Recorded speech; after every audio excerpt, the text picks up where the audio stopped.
I was just reading about Chile and how their government had gone so bad that they had actually only 2% of the country that believed its politics were good. This is unique, and it's reflective to my country because in my country, we not only don't trust our politicians or our government, we also don't trust ourselves to lead. We know that in a leadership role, there's no example to follow, and that you either fit into one group or another. And then when you get up there into the ranks of being a leader, you don't really have a voice. The technocrats just shout. The media splashes images of things that are false all the time. The people in charge have infighting, lying, stealing, cheating, and otherwise. And then the leadership has no moral values. They are willing to sit there and not pass any bills or legislation to help the humans that got them elected. Now, when I think about how Chile went through a revolution and they've now got a new government that may or may not succeed, the uniqueness of that is that they've been able to change their government. The United States of America hasn't changed its government since the inception of white people coming here to enslave everyone. It was rich white men that came here and slapped their wives and got drunk in public and became the police officers and beat the Irish. It was white people that propped up a country that basically put people in slavery and hunted them down like dogs. It was white men that said that women are not allowed to have the right to vote until the 1920s, was it? It was white males of our society, Caucasian men primarily, who had the weapons and the abilities backed by themselves to murder everyone in this country. And we created a country based on two different parties that want to live and those that want to kill us. And it still is reflective, except for in our country, the people that have a voice are put in prison, and their voices are taken away by their government, and they take them away when they're young, and they make laws about felons not voting for presidency. So then a population of 14%, which is called African American, has a population of almost 50% in the prisons. And so those men can't vote, and they can't represent their families, and the women have to work hard because many of the men that have gone to prison, because prison is primarily for males, obviously, 50% of it is made up by people who are African American, marginalized only 14% of the country, because the laws and order of this critical race theory is proposed as such that the government is a monarchy of itself, only given into the derivative of money. If you have more money, you become the monarch or king. You become the kingmaker of the country, and that's how we ended up with people that have done so much for us. I remember the last time my government did something for me. They gave me a ton of money, which I refused to spend, and I put it all into doggy coin because I don't deserve extra money from my government. My government put me in prison for 5 years. My government reneged on a contract when I went for a plea bargain. My government has left me in the cold. My government has treated me like a common criminal when I did something when I was 17, and my government doesn't care about the world.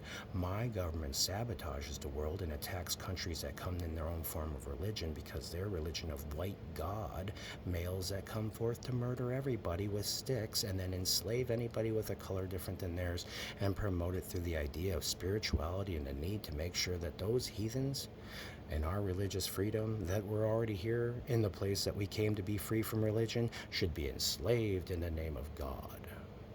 Does that sound like I'm lying?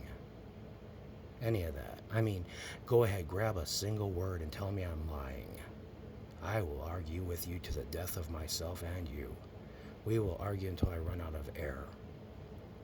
This country is built on the backbone of hatred and a monarchy of money that has never done anything but develop hatred of others, and the idea that you can go around with contempt and create weapons and destroy people and build things up and leave them behind, and you yourselves as a country don't care about each other, and you only use your government to manipulate.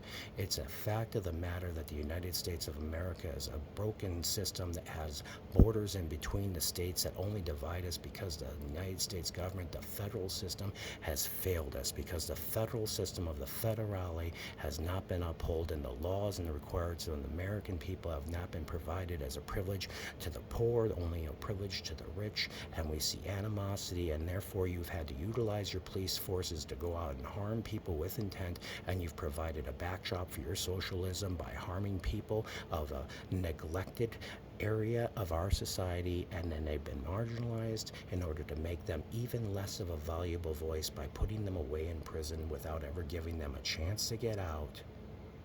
And if I'm lying, I'm dying. And I do know you were in on it. My own president was in on it. My own president fought a crack war, and he agreed that people should be locked up because they used drugs and they were addicted. People got locked up for 40 years for doing 3 crimes. 50 years now going on, they're still in prison for 3 crimes because of Joe Biden. But to make it even better, the Clintons decided that not only do we have to have 3 strikes you're out, we need more prisons. But we can't build them, we don't have the money, we don't want the responsibility. So we'll pay you to house prisoners. How's it sound? $156 a day times X number of prisoners? So here I am as an investor. I want to buy a prison. Can I get 2,000 bodies in there? Let's see, $200 a day times 2,000 bodies. I'm only making 40,000. If I'm only making 40,000 a day, blah, blah, blah, blah. I've got to do this over here. So now I'm up to this much. And then if I only feed them peas and watered down soup, and I don't turn on the lights, and I don't have guards on at nighttime, and then I'm bringing in extra drugs, and they're fixing my cars, and they're making plates for me, and they're doing stuff on the outside, like putting together Apple iPhones in the prison systems and doing phone repairs in the prison systems for the guards. I should shut up before you guys know all the truth about my country, shouldn't I? Gosh. Before you guys go out there and you start thinking that America's the most wonderful place in the world, I'm just going to tell you the truth.